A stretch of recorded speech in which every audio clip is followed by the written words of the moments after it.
अच्छा एक बात बताओ, आज तुम्हारे लिए सबसे इंपॉर्टेंट काम कौन सा है? नहीं पता? कल? परसों? हम सबके साथ यही होता है। पूरे दिन बिजी होने के बाद भी शाम को अचीवमेंट जीरो। हम बिजी तो होते हैं लेकिन प्रोडक्टिव नहीं होते हैं। आज मैं आपको एक 100 साल पुराना ऐसा तरीका बताने वाला हूं जिसे इस्तेमाल करके आप भी इस बिजी बट अनप्रोडक्टिव वाले ट्रैप से बाहर निकल सकते हो। ये तरीका इतना पावरफुल है कि 1920 में एक बिजनेसमैन ने इसे जानने के लिए $25,000 खर्च कर दिए थे। उस मेथड का नाम है आइवी ली मेथड। तरीका एकदम सिंपल है। हर रोज शाम को तुम्हें ऐसे 6 कामों की लिस्ट बनानी है जो तुम अगले दिन करने वाले हो। फॉर एग्जाम्पल, आज अगर संडे है तो मंडे को तुम्हें जो 6 काम करने हैं उसकी लिस्ट संडे शाम को बनानी है। एक बात का ख्याल रखना कि काम 6 से ज्यादा नहीं होने चाहिए, क्योंकि हम जो लिस्ट बना रहे हैं वो रियलिस्टिक और मैनेजेबल होनी चाहिए। इतनी लंबी नहीं होनी चाहिए जो कभी खत्म ही ना हो। लेकिन जब तुम लिस्ट बनाने बैठोगे तो तुम्हारे दिमाग में 6 से ज्यादा चीजें ही आएंगी। इसीलिए लिस्ट को 6 तक सीमित रखने के लिए तुम पिकल जार थ्योरी का इस्तेमाल कर सकते हो। जिस तरह एक अचार की बोतल में सीमित मात्रा में सामान आ सकता है, ठीक उसी तरह हम भी एक दिन में सीमित मात्रा में काम कर सकते हैं। इस मेथड को यूज करने के लिए तुम्हें अपने कामों को 3 हिस्सों में बांटना होगा: rocks, pebbles and sand. Rocks में वो काम आएंगे जो तुम्हारे लिए महत्वपूर्ण है, जरूरी है और उन कामों को पूरा करने में बहुत ज्यादा वक्त लगेगा, जैसे कि स्कूल कॉलेज की पढ़ाई, ऑफिस का कोई बड़ा प्रोजेक्ट या घर की साफ सफाई। ये सब टाइम कंज्यूमिंग है।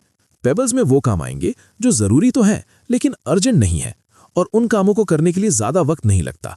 और सैंड यानी वो काम जो इन दोनों कामों के बीच कहीं फिट होते हैं, जैसे ईमेल्स और मैसेजेस का जवाब देना, मीटिंग्स अटेंड करना, घर वालों से बातें करना या खुद के लिए थोड़ा वक्त निकालकर रिलैक्स करना।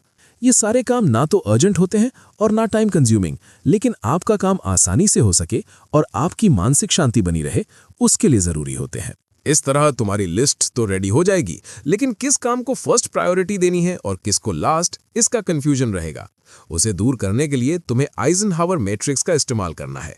इस मेथड को यूज करने के लिए सिंपली तुम्हें एक टेबल बनाना है जहां हॉरिजॉन्टल लाइन में लिखना है इंपॉर्टेंट एंड नॉट इंपॉर्टेंट और वर्टिकल लाइन में लिखना है अर्जेंट एंड नॉट अर्जेंट। उसके बाद तुमने जो लिस्ट बनाई है उसमें से एक काम उठाओ और देखो कि वो कहां फिट हो रहा है।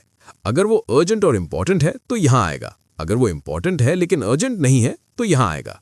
अगर वो अर्जेंट है लेकिन इंपॉर्टेंट नहीं है तो यहां आएगा। और अगर वो अर्जेंट भी नहीं है और इंपॉर्टेंट भी नहीं है तो यहां आएगा। अब जो काम अर्जेंट और इंपॉर्टेंट है उसे सबसे पहले करो। जो काम इंपॉर्टेंट है लेकिन अर्जेंट नहीं है उसे शेड्यूल कर दो। जो काम अर्जेंट है लेकिन इंपॉर्टेंट नहीं है उसे किसी और को सौंप दो। और जो काम अर्जेंट भी नहीं है और इंपॉर्टेंट भी नहीं है उसे करो ही मत। इस तरह एक perfect to do list ready हो जाएगी। बस फिर अगले दिन ज्यादा कुछ सोचे बगैर काम पर लग जाना है। एक के बाद एक कामों को निपटाते जाओ। जो काम बाकी रह जाए उसे अगले दिन के टू डू लिस्ट में ऐड कर दो। उसके साथ जो नए काम करने हैं उसे ऐड करते जाओ, लेकिन याद रहे लिस्ट 6 से ज्यादा लंबी नहीं होनी चाहिए। जो भी बाकी काम आप अगले दिन के टू डू लिस्ट में डाल रहे हैं उसे किसी भी नए काम से ज्यादा प्राथमिकता दें ताकि सब कुछ पूरा हो जाए, वरना सोमवार का कोई मामूली काम गुरुवार तक जरूरी बन सकता है अगर आप बिना सोचे समझे उसे आगे बढ़ाते रहें। एक इंपॉर्टेंट टिप, लिस्ट बनाते वक्त कामों को जितना हो सके उतना डिवाइड करें। फॉर एग्जाम्पल, आपने लिखा मेक यूट्यूब वीडियो, लेकिन यूट्यूब वीडियो एक सिंगल टास्क नहीं है। उसके लिए आपको स्क्रिप्ट लिखनी पड़ेगी, वीडियो शूट करना पड़ेगा और उसे एडिट करना पड़ेगा। तो स्क्रिप्ट लिखना पहला टास्क हुआ, शूटिंग दूसरा और एडिटिंग तीसरा। इस तरह कामों को डिवाइड करके लिस्ट बनानी है। आई होप इस वीडियो को देखने के बाद आपकी प्रोडक्टिविटी इंप्रूव होगी। आपको कौन सा तरीका सही लगा कमेंट करके जरूर बताएं और ऐसे ही इंटरेस्टिंग वीडियोस देखने के लिए चैनल को सब्सक्राइब करना ना भूलें।